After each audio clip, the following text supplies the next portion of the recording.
Shweta is a chemical engineer and then went on to do her master's MBA from the Indian School of Business. Shweta, we yesterday had actually Mr. Pramad, who was the founding dean at ISB, as well as one of the speakers. And post that, she went on to start in Engineers India and at Oxfam before joining Unacademy in the very early days of Unacademy, and has really been a key driver in the growth success at Unacademy in terms of hyperscaling. Which brings us to the topic for the day as well, where Shweta is going to be sharing some of her insights, and we will then follow it up with a discussion in terms of what has led to hyperscaling at Unacademy and what are the learnings which some of us can take forward in our own organizations as well. So warm welcome again, Shweta. Thank you, Suneil. Thanks for the introduction. Hi, everyone. What a lovely start to the day with Vande Mataram. What I'm going to do now is just go ahead and just move on to my presentation. Super. I hope you can all see my screen. And perfect. So good morning, everyone. Really happy to be here speaking to all of you as part of the Digital Premier League. What I wanted to do is talk about cracking the hyper growth code. To be honest, at Unacademy, we still consider that we're at day one, but we've done a lot of new initiatives and projects that we've taken up in the last year that we've had some success with. So I thought, why not share some aspects of that journey with all of you, some learnings and some best practices that we've learned along the way. Now, just a quick introduction to Unacademy. So Unacademy is an edtech company that was founded in 2015 by Gaurav Munjal, Himesh Singh, and Roman Saini. So we're essentially a platform that brings together the country's top educators who conduct live classes for learners who are either preparing for competitive exams, preparing for school exams, and now even certain non-test prep categories such as competitive programming. Right, so that's what we really pride ourselves on. The country's top educators teach with us, and they conduct classes in a live format. Right, just some numbers to share with you the scale of Unacademy. We of course started out in 2015, but since then we have more than 30 million learners who learn on our platform, more than 18,000 educators who are onboarded with us. We launched our subscription product in early February 2019, actually. And, we had experimented with a few different business models at that point of time. And this was yet another experiment, but this is really the product we found product market fit with. And today our subscription, is offered for more than 40 different categories. We launched with just 12, and that's how much we've grown in just a year. We have more than 3 lakh active subscribers on our platform. One of the interesting things is, particularly in the recent few months, with everyone spending more time at home, we've seen that learners are spending a lot more time learning on the platform. So the average engagement per day is well over 90 minutes. We have more than 1.9 billion minutes of watch time across all of our platforms. And like I mentioned, the classes are conducted in a live format, and we are conducting more than 3,000 live classes on a daily basis. So this was a bit about just the scale of Unacademy. And I just want to segue into talking about the various stages of the startup and marketing at various stages. So I've been at Unacademy for over 2 years now, and have really seen marketing, the team, the strategy really evolve to help us scale. And that has been absolutely critical to whatever we've been able to do and achieve in the last few years. So I just wanted to talk about, looking at marketing at various stages of the startup, and how do you go about thinking about building teams at various stages, right? So broadly, if I had to classify the stages of a startup, I would say seed, pre-revenue, product market fit, scale and expansion, and finally maturity, right? So during the seed and pre-revenue stage, I think what was really important, one of the things that we did was really spend that time researching on your target audience, understanding, what really are their needs, what are they looking for, where does our product really fit in, right? Understanding the value proposition, identifying traction channels. I found the book Traction by Gabriel Weinberg and Justin Mars to be extremely valuable. They talk about, 14, 15 different traction channels and how you can identify what really works for your brand and business. And this is one of the sort of methodologies that we've kind of sworn by, right? The bullseye framework, which is identifying traction channels that would work for your business at that point of time, and constantly just doing A/B tests, experimenting to figure out what really would work for your brand or business. The second stage would be the product market fit stage, right? At this point, it's absolutely critical to figure out what is the positioning, what is the messaging, what is the strategy going to be for your brand or business. Now, hopefully at this point, you've already identified maybe 3 or 4 traction channels that you can start with, and the focus would really need to be on scaling those traction channels. And at this stage, I think it's also good to do some tactical marketing, figuring out what your business objectives are, and taking a very tactical approach to it, right? The third stage, which is the stage that we are currently in, right, the scale and expansion stage. Here, it is extremely critical to have that marketing strategy in place. What role is marketing really going to play in this scaling up process of the business, right? And we very early on, realized the importance of brand marketing. And in fact, at Unacademy, we do believe that brand is sort of a feature of the product, because that is really the key differentiator. Of course, there's all the different aspects of the product and the content, but brand is a critical pillar of the Unacademy product, right? So we started brand marketing, and that has really helped us, move like an entire baseline, right? So brand marketing is something that's important at this stage. Optimization, you've already understood what your traction channels are, what's really working for you, figure out how you can optimize that. And finally, all of the customers that you've acquired, how do you engage and retain them on your platform, right? And finally, of course, at the maturity stage, it's about profitability, consistent and continued communication, and finally optimizing and really enhancing the value perception in the minds of the consumer, right? Now, if I was to talk about building teams at different stages, right? And of course, this is something that really needs to evolve as your startup grows, and it'll be something that's unique to your brand and business, right? So during the early stages, I think a lean functional team is actually really does the job, right? When I say lean functional team, a digital marketer with some basic technical skills, someone who can manage social media, a marketer who's good with content, copy, and a designer, right? It's a very functional team, and it's a great way to start off with content marketing, some basic SEO, etc. during this stage, right? Once you're in the growth stage, it becomes really important for the team to evolve along the way as well. It's important to have marketing leaders who have that experience having scaled the business. And you can also think of structuring your team with respect to various functions like PR, social media, brand and design, performance marketing, and customer lifecycle management, right? And finally, the mature stage, it could be more layered. Now, when I mean layered, I'm thinking of it more as pods. So say, for example, there are different metrics that are important to you as a business, say, for example, new user acquisition or revenue or referrals, and you could have teams that sort of fully functional marketing teams that are part of these pods that have a top line business objective that they're working towards. So this is a really interesting way to think about building a team. I think Sean Ellis also talks about building a growth team in Hacking Growth, which I thought was really useful as well.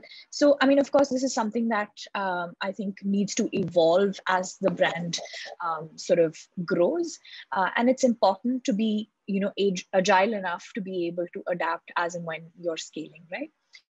Now, like I mentioned, this is one of the most important things that we kind of followed at Unacademy, and that has really helped us sort of stay ahead in some sense of the adoption curve with respect to people, processes, systems, etc., and has really helped us scale, right?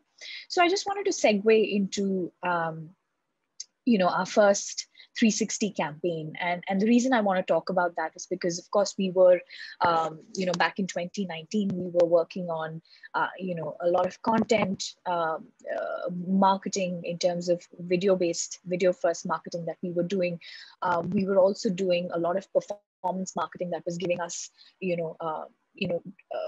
uplifts for the business. But we realized that it was important at this stage to really establish our brand, right? And that was the idea behind doing our first 360 campaign, Let's Crack It, right? So the key insight behind the Let's Crack It campaign, and of course, this was, I always say it's very interesting with education. It's fairly intuitive because we've all sort of been a part of the system, but there's a lot of collective expertise within the team, right? We had so many educators and so many learners that we had spoken to, and we realized students are fairly self-motivated today, right? And they don't need to be told that you need to prepare for this exam or this is what you need to do with your life. They are actually pretty clear about what it is that they need to do, and they have that awareness, and they're very cognizant of it, right?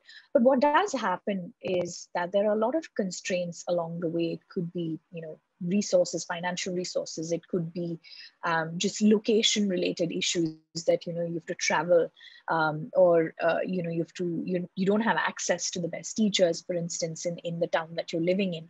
And it's typically these multiple constraints that, despite their best intentions, sort of act as obstacles for these students, right? And this was really the insight. And we said, Unacademy would need to be positioned as really an enabler, right? Where we don't need to tell you that this is what you need to do with your life, or this is what you need to prepare for, because you already know, and you just want to ensure that you have the best shot at cracking that particular dream exam of yours. And we wanted to be that enabler and that learning companion in the journey of millions of learners across this country who have a dream, to clear an exam, which also means a better life, a better circle, a better career for most of them, right? So this was really the insight. And in terms of the objective at this point, we knew that the campaign objective had to be brand awareness. We had to, look at this long-term goal, which was, this is really the building block of building our brand, but also kind of tie it down to short-term metrics and results that we would assess once we did execute the campaign. In terms of the execution, we had 3 brand films that we worked on, and one Anthem, and I'm not sure if you've had a chance to see the films, but the films are really very deep-rooted in insight. Many of these stories actually came from experiences that we've heard from our learners themselves, right? So each of the films address a different sort of aspect of, or rather obstacle that students come across, but are still willing to kind of go the extra mile to ensure that they give the exam the best shot, right? Along this, so we actually had a phased approach to the campaign. So we did phase 1 where we released the 3 films, and phase 2 where we released the Let's Crack It Anthem. Now that was a really interesting format that we experimented with, and we had a lot of success with that particular anthem because it was something that really resonated with our target audience, right? And at this point, I request Suneil if he can share the Let's Crack It anthem. I think it'd be nice to take a look. Definitely, Shweta, that'll be great. Just one.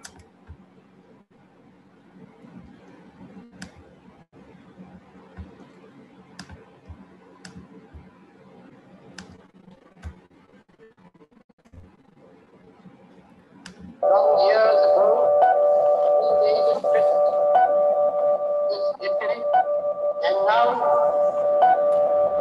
the time comes when we shall redeem our pledge. India will awake to life.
It's got a lot of traction with 34 million views as well, Shweta. So, yes, it does. Thank you for sharing that, Sunil. Definitely. Just a second, I'll just go back to my presentation.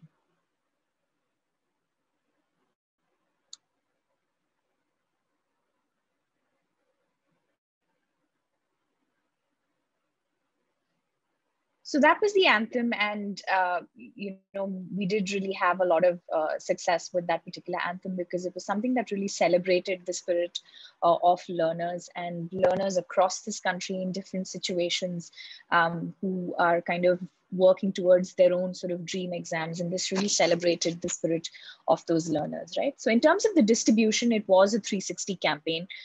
So we did plan outdoor, TV, digital, and print, right? So in terms of outdoor, if you see, it's actually pretty simple, the messaging.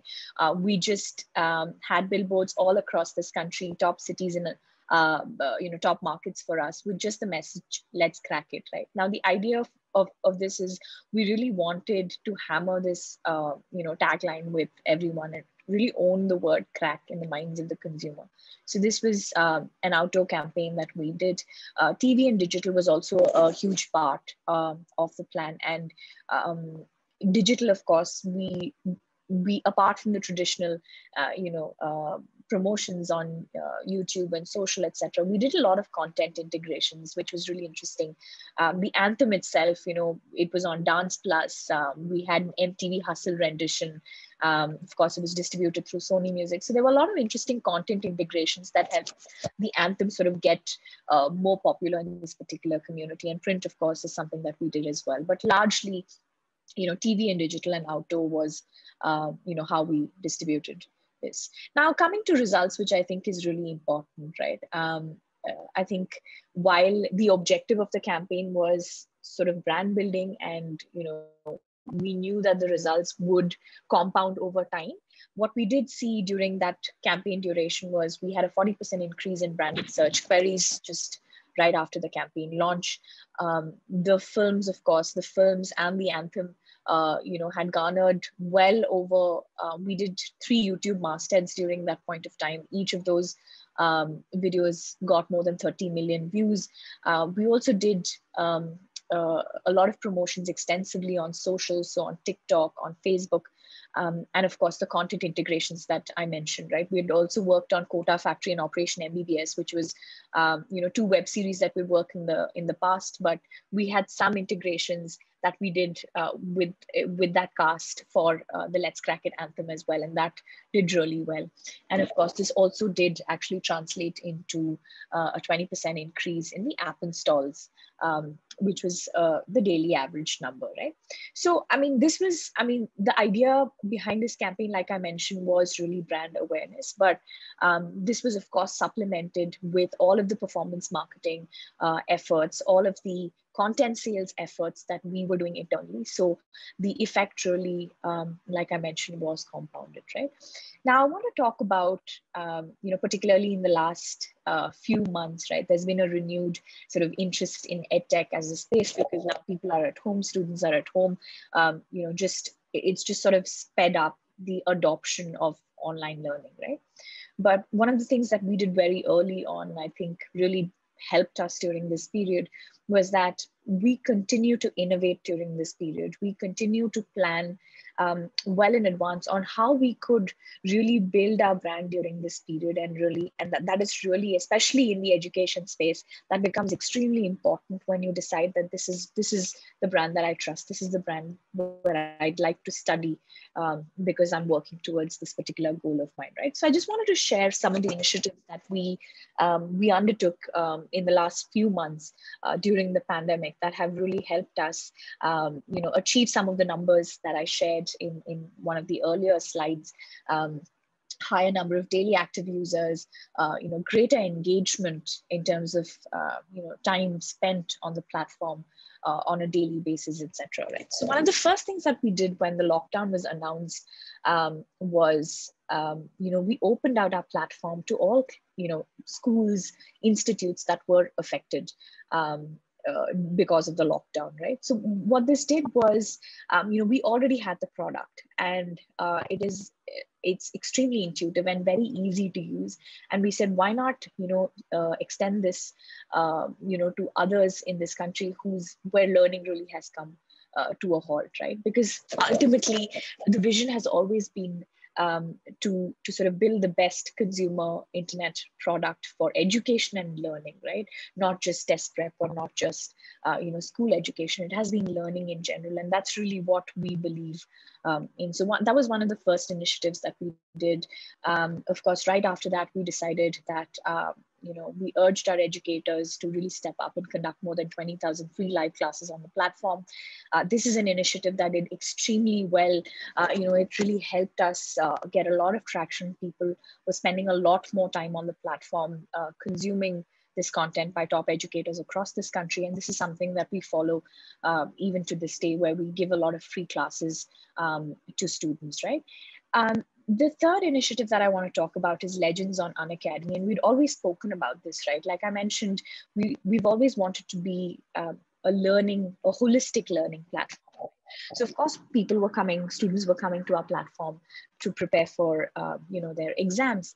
But we said, what if we bring, influencers, thought leaders, people from different walks of life who could share their stories with our learners to motivate them, right? Rather than just have someone come in and endorse the brand, why not have them share their stories on our product? And what was really interesting is this is the exact same format our classes are conducted in. So it was another great way to really, leverage our core product experience to conduct these classes. So we've had people from different walks of life, sports people, actors, economists, entrepreneurs really come on the platform and conduct these classes. Today, it's a very popular sort of property among the student community. A lot of people actually follow Legends on Unacademy and, come to our platform to hear from these stalwarts from different fields of life, right?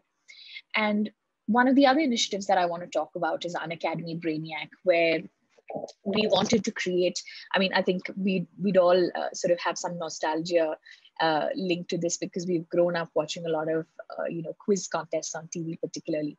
And we wanted to create like a weekly live quiz on our platform. And the idea behind this, again, was to leverage our core product experience. And that is really the commonality that you'd see among all of these initiatives, right? The product is really at the center of it. Of course, content is extremely important. And we've always wanted to build a brand based on content. If you see the films, if you see the Let's Crack It Anthem, some of the previous work that we've done with Quota Factory, Operation MBBS, content is really at the core of most of our marketing initiatives, right? So we wanted to create a weekly live quiz. This quiz was hosted by Harsha Bhogle. We have completed season 1, which is a really exciting season. We saw more than 20,000 live learners come in and participate in this quiz. And this was a great way to get users to use our product, spend more time on the product, and really familiarize themselves with the Unacademy product. So another great initiative that helped us leverage our core product experience, right? Now, if I was to come, sort of move on to talking about how we think about leveraging the digital marketing funnel, right, for both growth as well as brand building. I think while fundamentally the traditional marketing funnel, the linear traditional marketing funnel still holds true in some sense, the truth is, I think because of digital, the journey of the user is no longer linear. And let me give you an example for that, right? Say, for example, I'm a student who's preparing for the IIT JEE exam, which is one of the most toughest exams that are conducted in this country. I aspire to study in a top engineering school in this country. The very fact that I know that I'm preparing for this particular exam, that I know that I need to prepare for it, means that I'm already in the awareness stage, right? And at this point, say for example, I get introduced to the options of studying, whether it's online, whether it's self-study, whether it's offline, etc. Right? And I come across, say, a YouTube masthead by this brand, Unacademy, and it's an interesting film. It's a beautiful story. It resonates with me. I hear about brand Unacademy, and I'm now introduced to this particular brand, right? Now, at this point, I've decided that, okay, I want to kind of prepare on my own, look at resources online, right? And I've moved into the consideration stage. And at this stage, I'm doing a little bit of research on where I need to study. I'm doing a couple of Google searches, a few ads get thrown up to me about, live classes by top educators, teachers from Kota who are teaching on Unacademy, and suddenly I'm very interested in this particular product, right? But the interesting thing is I spent some time in this research and discovery loop, right? And at this point, say for example, a friend of mine tells me about Kota Factory, which is a web series on the lives of IIT JEE aspirants. I go back and I watch that. And again, I'm introduced to the Unacademy brand, and therefore moving back into the awareness stage, right? So I've already spent some time in this research and discovery loop, and I'm moving between the stages, right?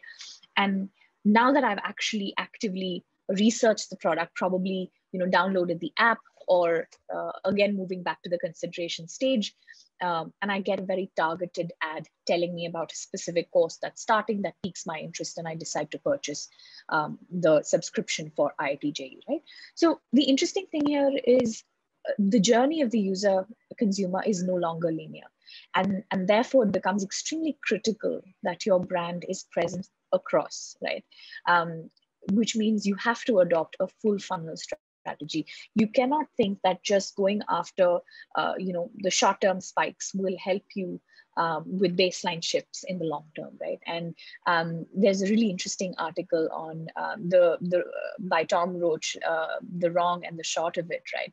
Where he talks about how it's not brand or performance, right? It's brand and performance, because what you're able to do is performance or sales is going to give you these short uplifts, right? But and of course they are sustained, but the important thing is that what brand marketing can give you, or focus on the top of funnel can give you, is literally a compounded effect, a baseline shift, which is what you'll observe with time, right? So I think it's extremely important to take a full funnel approach to this. And this is the digital marketing funnel that I kind of chopped out basis what we've done at Unacademy. What are some of the things that we have done as a brand? When users are at the awareness stage, these are some of the campaigns that we have run, some of the channels, some of the formats that we have leveraged to kind of communicate with users who are in this particular part of the funnel. Once it's consideration, we focus a lot more on performance, a lot more on targeted, CTA driven campaigns. And finally, once the user does purchase, the communication is about the product, getting them to activate, consume content, focus really on the product experience of it all, right? So apart from, of course, the brand piece, which I spoke about, that is extremely important, 3 other touch points that I want to talk about that have really helped us, scale our efforts is, building a strong social media presence. I think this is one of the things that we did very, very early on. Again, not very easy to do, especially in the early days. You're not very sure about what the results of this is going to really be. But I think, the fact that we started working on our social media handles, back in almost 2016, 2017, today we're at more than 2 million followers across our social media channels. We've always, focused on posting relevant and engaging content that's, relevant for those particular platforms. And that has really helped us, build a strong social media presence. And I think it's a great way to sort of reinforce your brand and, also introduce your brand to your consumers, because that's really where our TG is, and it makes a lot of sense. The second is content marketing. And there are 3 key principles that we sort of follow. when it comes to content marketing, right? So learners really are at the center of what we do. And that becomes extremely important, whether it's the Anthem, whether it's Quota Factory, whether it's any of the other content-based properties that we've built or that we've done for marketing. The learner is really at the center of it. The second, of course, is consistency with respect to communication. And the third is that educators are as important to our brand as learners, and really all of our efforts have been around celebrating educators. So like, the Let's Crack It Anthem has more than 34 million views on YouTube. Quota Factory, as has done extremely well. It's IMDb's top rated show web series for 2019. In fact, this again was a brand building effort which had a lot of impact on business very immediately after the success of this show. So this was something that we had a lot of success with. And finally, of course, performance marketing. I think this is really about the uplifts that I was talking about. This has been consistent. We've, very early on, we started doing the Google Universal App campaigns for installs very early on. And that, is a great way to help drive app awareness for your particular product, especially if you're a app first business, and supplementing that with, re-engagement campaigns, retargeting campaigns to get users to activate on our platform and finally, of course, become paid subscribers. So we've explored, very many different formats, different channels, etc. for performance marketing. This is something that we do at scale, and really something that supplements all of our brand building efforts, right? Because I do believe that it is, both together that really help you hyperscale, right? Because ultimately, if you're just focused on the short-term result-driven campaigns, the long-term campaigns that can help you compound the effects of what you're doing, you're missing out on that. And therefore, taking that full funnel strategy, full funnel approach, I think is extremely important, right? And of course, I think, measuring marketing effectiveness is something that's very important. Like, you don't have to think about the fact that, a long-term campaign, like a brand campaign, is something that you cannot measure, that you will not see immediate results from, right? It's true, it does take time for those effects to show, but there are ways and means to sort of have short-term results and metrics that you can measure from your brand campaigns. And of course, supplementing that with more mid and bottom of funnel campaigns that are focused on actually converting the customers that you acquire into the users that you acquire into paid users for your business, right? So for brand awareness, you could look at branded search, for instance. What is the share of sort of search that you have amongst competitors, for instance? You can look at impressions, views through your ads, some metrics that you can look at as CPMs and CPVs. Finally, at the consideration stage, you can look at metrics like app installs, engagement on your platform, traffic to your landing page, etc. And finally, conversion, of course, I think is really where the performance campaigns kick in. You can start looking at purchase and conversion rates, cost per acquisition, lifetime value, return on ad spend, and finally, percentage contribution to the business, right? So I think with hyperscaling, I think what really becomes important is, of course, there are three prerequisites that you kind of need to focus on. One is, of course, you need to have a product market fit. Of course, you need to have a solid marketing and sales strategy. And finally, you do need to have your customer or your consumer right at the center, where you're focusing on their outcomes and their success. So whatever customers that you're acquiring, you're able to translate that into business, right? So I think hyperscaling is not something that you can blindly do in some sense. I think it's, of course, you are slightly ahead of the adoption curve with respect to people, technology, processes, etc. But it's important to be able to, devise certain, metrics, etc., that you can assess from time to time, and figure out controlled experiments that you can do so that the business is really able to sustain itself as you hyperscale. So that's really where I'd like to close and my presentation. Yes, so thanks everyone. No, that's amazing, Shweta. Thank you so much. I think given the full funnel, I was hoping to ask you the question in terms of metrics, but you've clearly already laid that out, and very insightful. I think over the next 15-20 minutes, I had a few questions along with my colleague. Sure. as well, and then we'll open it up to some of the participants' questions as Sure. well. I think one, you clearly mentioned on the in terms of hyperscaling, how do you see, different stages of growth? I think like even Unacademy started out as a YouTube channel. So, as a startup, like when do you see, okay, this stage I have to start investing X amount, or, how do you decide like, okay, let's ramp it up now or let's slow down? Those phases, I think that would be really interesting to hear from you, Shweta. Sure. So I think, like I mentioned with hyperscaling, I think because you're already ahead of the adoption curve in some sense, it's not about, and of course the appetite for, say, cost per acquisition, or appetite for how much you want to scale really depends on the brand. And I think that's unique to brands and businesses, and of course this could be different across industries as well, right?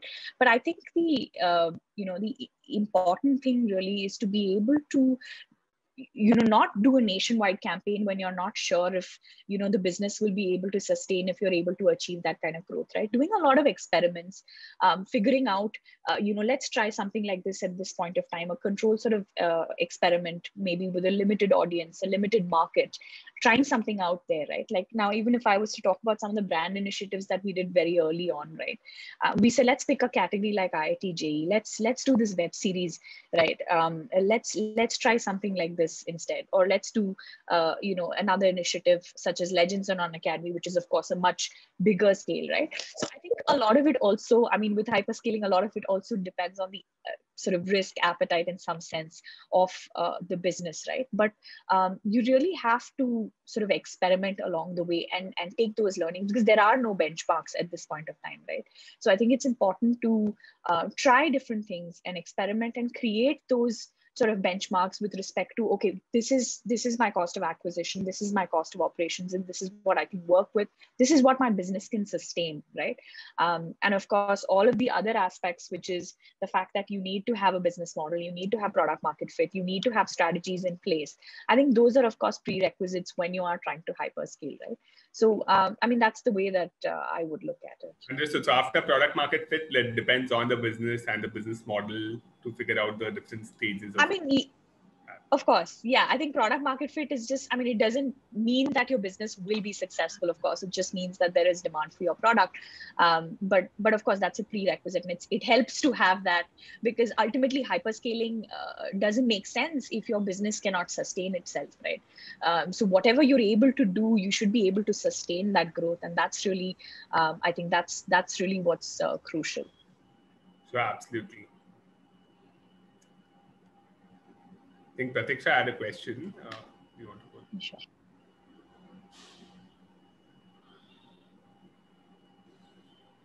Hi, Shweta. Hi, Pratiksha. Just a couple of questions, Shweta. First of all, really insightful session. Thanks a lot for that.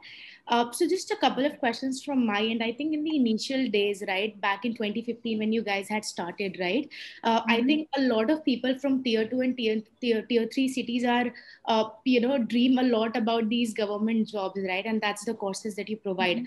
However, due to limited access to internet and due to, not being able to pay so much for online classes, etc., right? Building that intent in such audiences must have been very difficult, right? So how did you tap that huge chunk of tier 2, tier 3 audiences? What was the strategy that you guys followed back then? Sure. Thanks for the question, Pratiksha. I think, what's really interesting is with education, right? Price is really not so much of a trial barrier. I mean, if you actually think of it, people are willing to do whatever it takes, right?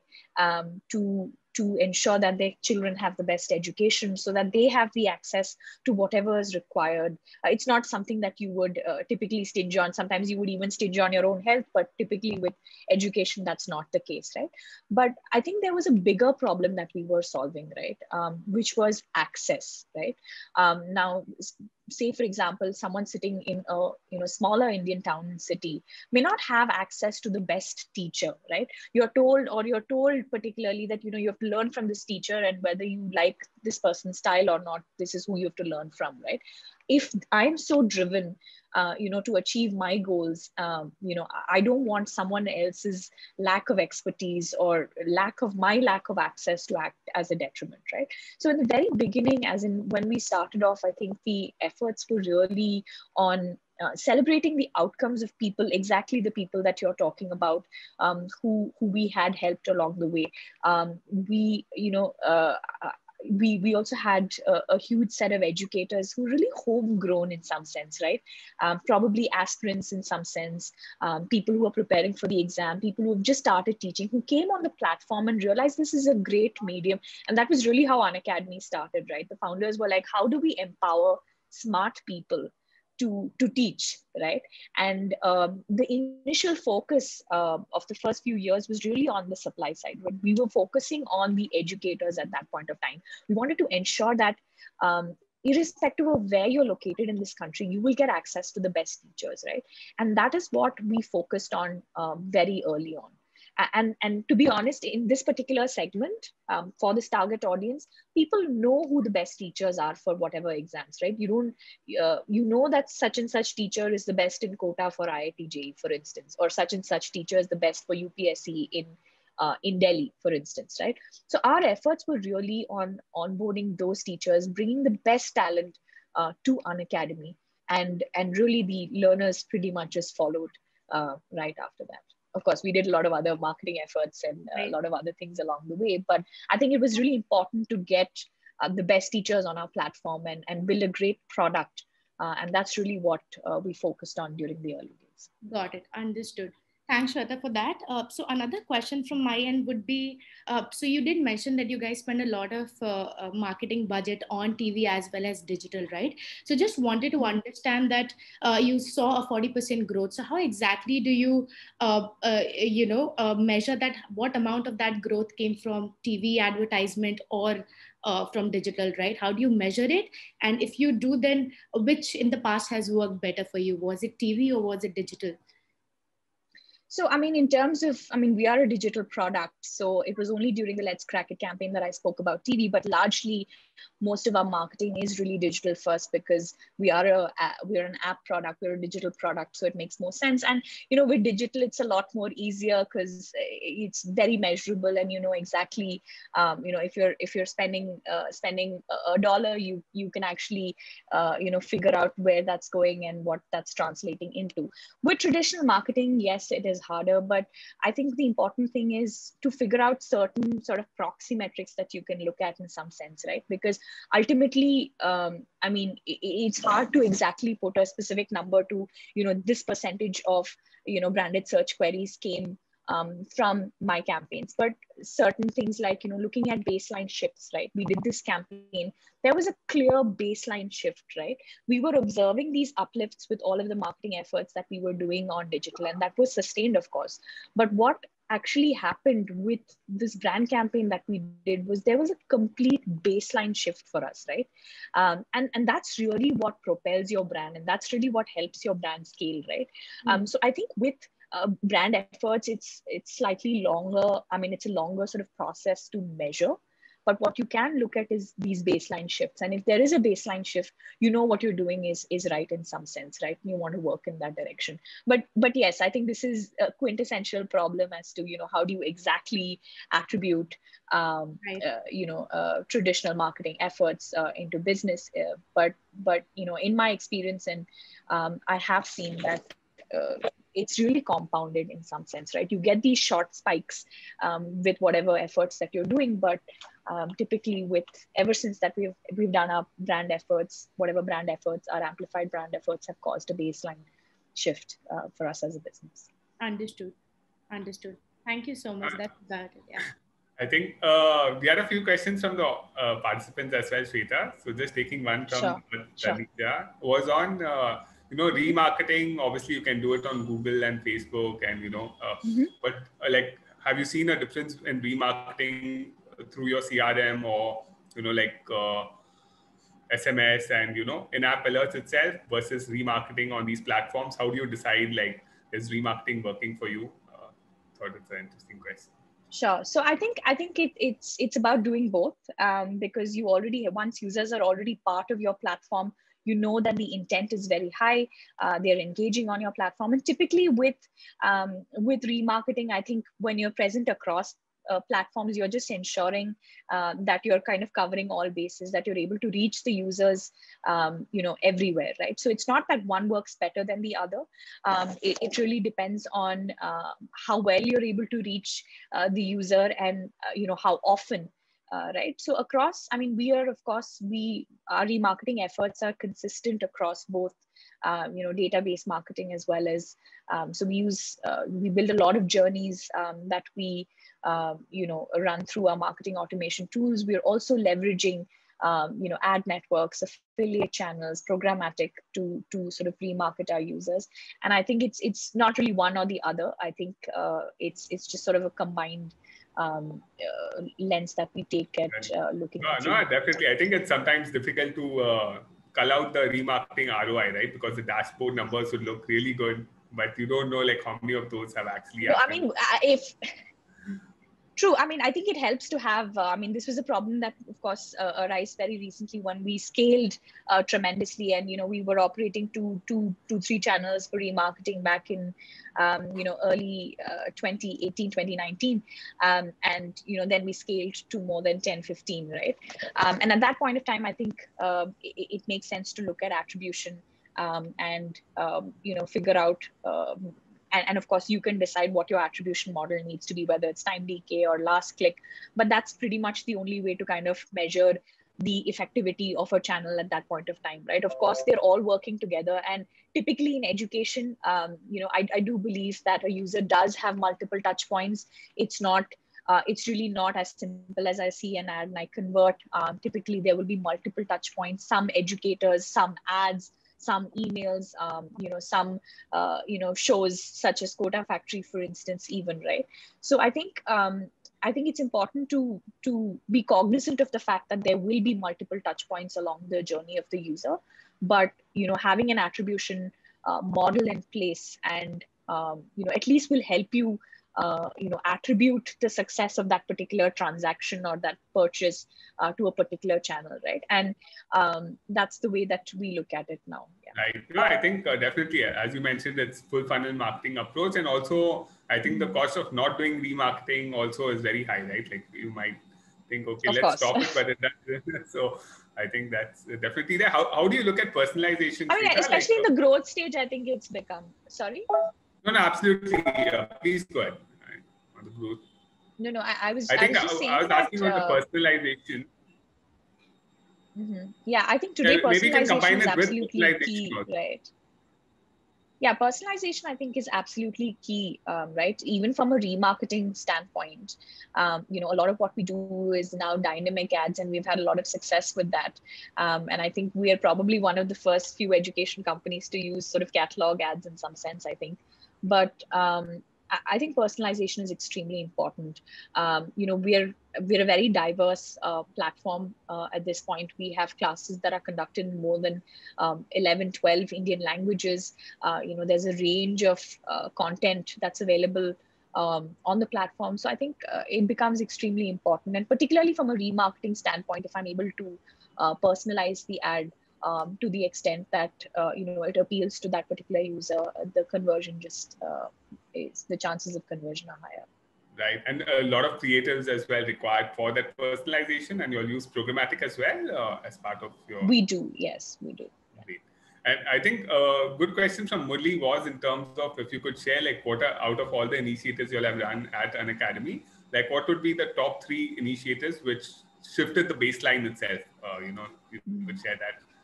Would be interesting. Sure. So I think obviously it has to. I think the first initiative I would say is our Let's Crack It campaign itself, because that was really our first foray into brand marketing at such scale, right? And that is where we really observed a baseline shift. The second, of course, I think we are official partners for the IPL. So, that's another initiative that, has helped get us a lot of interest in the brand itself.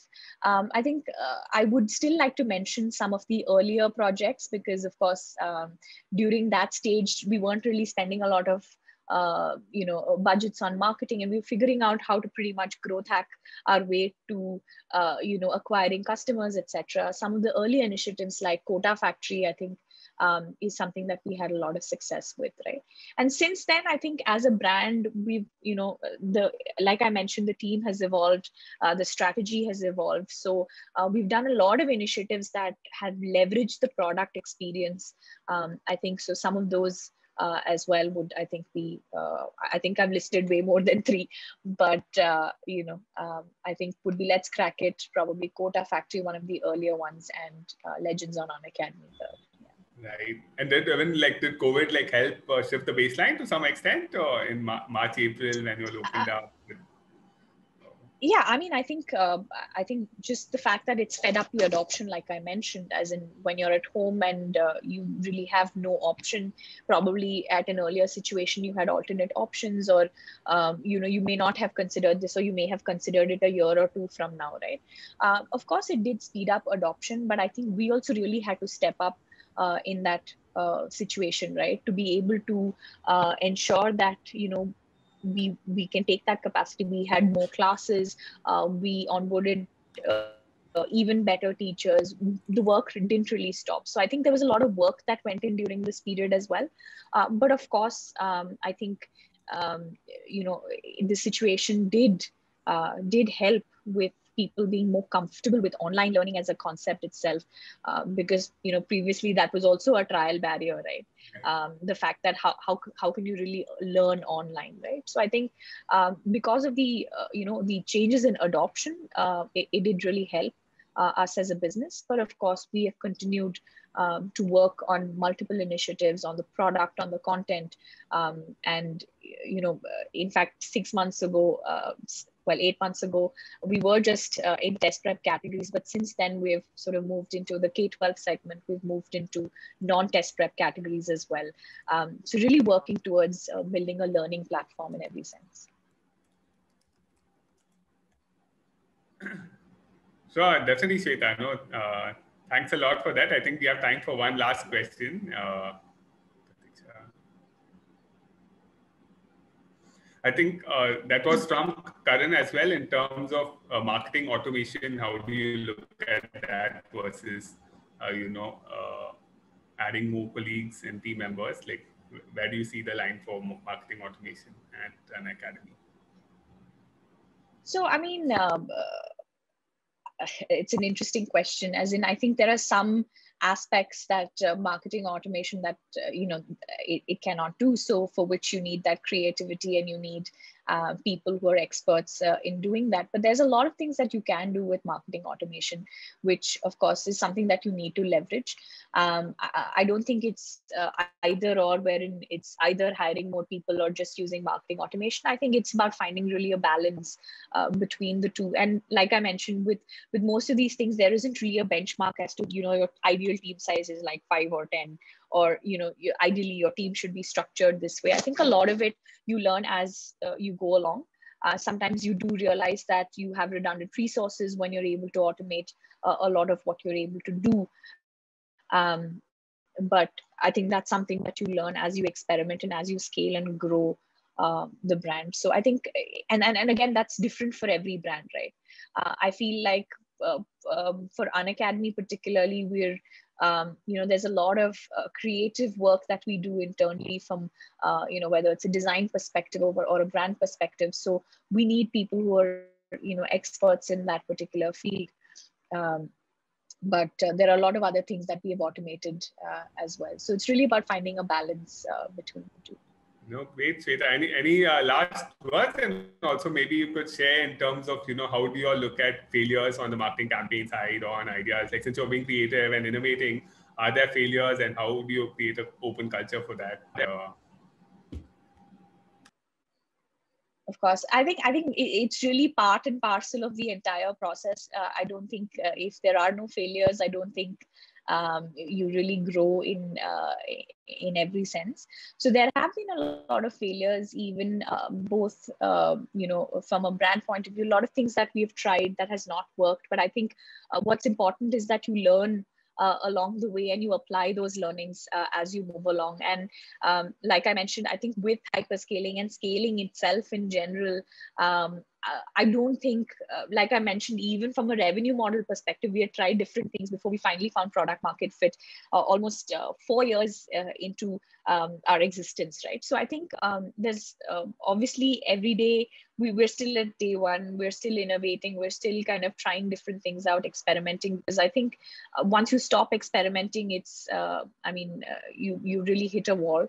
So even from a marketing perspective, what we're doing is constantly innovating and thinking, how can we really push the boundaries, and how can we really try something new that will work and appeal to our target audience. Of course, ultimately, the goal is always that it translates into business, but sometimes it doesn't, but you still learn along the way. So I think it's part and parcel of the process.